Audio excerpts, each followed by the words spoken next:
آداب میں سے 13واں ادب ہے صدقہ دینے کے آداب۔ صدقہ کیا ہے؟ صدقے دل سے اللہ تعالی کے لیے خرچ کیا جانے والا مال۔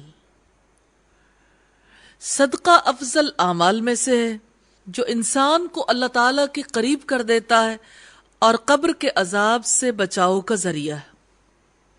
صدقہ قیامت کے دن اللہ تعالیٰ کے سائے تلے جگہ دلوانے کا باعث بنے گا، اس لیے صدقے کے آداب کو سیکھنا از حد ضروری ہے۔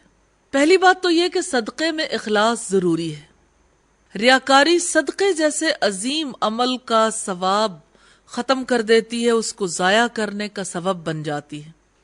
اسی کی وجہ سے قیامت کے دن شدید عذاب دیا جائے گا۔ مسلم کی روایت ہے 4923 نمبر پہ۔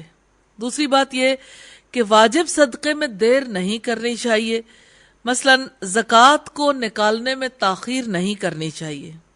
یہ اللہ تعالیٰ کی سخت ناراضگی کا سبب بننے والا کام ہے۔ تیسرا ادب یہ ہے کہ مستحب صدقے پر واجب صدقے کو ترجیح دینی چاہیے۔ زکوٰۃ کی ادائیگی نفلی صدقے سے پہلے کرنی چاہیے۔ اللہ تعالیٰ کو جو سب سے محبوب اعمال ہیں ان میں فرائض کی ادائیگی ہے۔ بخاری کی 6502 نمبر روایت سے ہمیں یہ پتہ چلتا ہے کہ واجب اعمال یا فرائض اللہ کو بے حد محبوب ہیں۔ چوتھا ادب یہ ہے کہ جب صدقہ واجب ہو تو جن اصناف کے متعلق حکم دیا گیا وہیں تک محدود رہنا چاہیے۔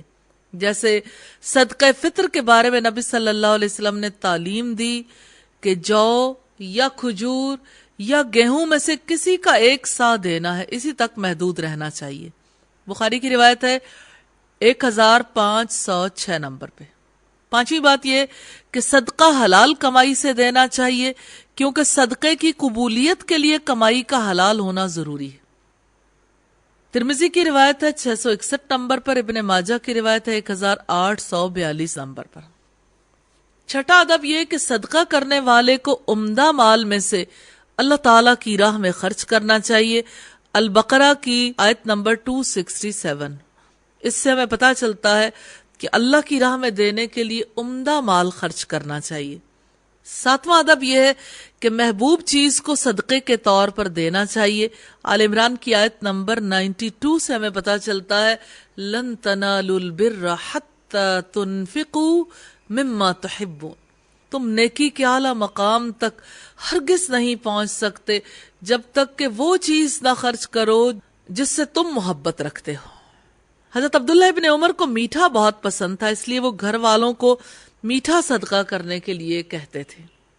اور یہ بات ہمارے لیے نمونہ ہے کہ جس چیز کو انسان پسند کرتا ہے اس چیز کو اللہ کی راہ میں دے تو انسان کے دل میں رب کی محبت بڑھتی ہے اور اس کے صلے میں رب کی قربت نصیب ہوتی ہے، اور اسی کے صلے میں انسان کا دل چاہتا ہے کہ وہ نیکی کے بڑے بڑے کام کرے۔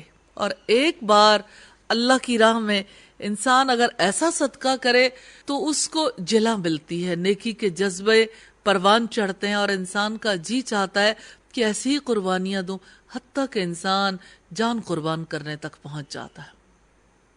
اس طرح آٹھواں ادب ہے صدقہ محتاجوں تک پہنچانا چاہیے۔ محتاج خواہ فقیر ہو، مسکین ہو، یتیم ہو یا قرض دار، پہلے حقدار کو صدقہ دینا چاہیے۔ اگر زکوٰۃ دینی ہو تو غیر محتاج کو دینا درست نہیں ہے۔ اللہ تعالیٰ نے اس کی مدات مقرر کر دی ہیں، سورہ توبہ کی آیت نمبر 60 سے ہمیں پتہ چلتا ہے۔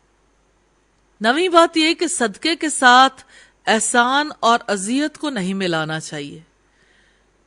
کسی انسان کے لیے جائز نہیں کہ محتاج پر صدقے کا احسان رکھے یا صدقے کے لیے آر دلائے۔ البقرہ کی آیات 262 اور 264 سے ہمیں یہ پتہ چلتا ہے۔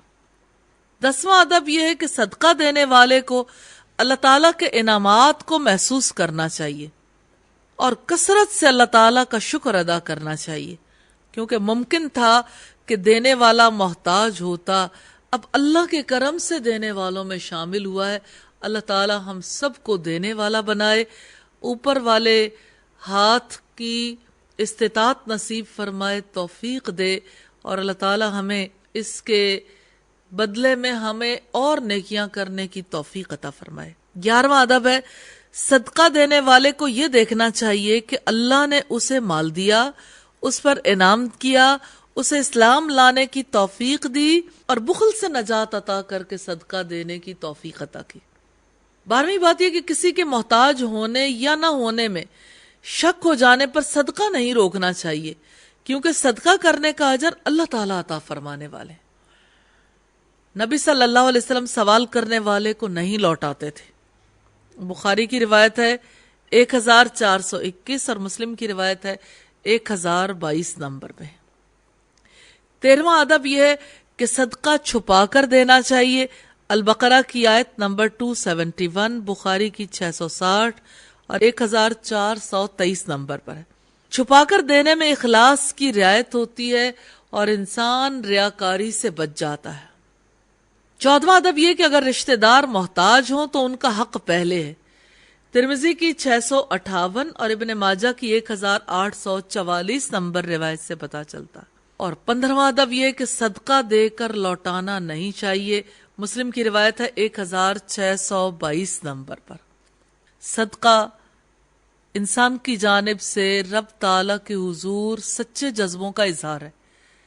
اسی وجہ سے ایک مومن کو یہ یقین رکھنا چاہیے کہ جس وقت وہ صدقہ کرتا ہے وہ سائل کے ہاتھ میں پہنچنے سے پہلے رب تعالیٰ کے ہاتھ میں پہنچتا ہے۔ تو یہ رب کے قرب کا ذریعہ ہے، رب کی محبت ملتی ہے، اللہ کے عرش کے سائے تلے جگہ ملتی ہے۔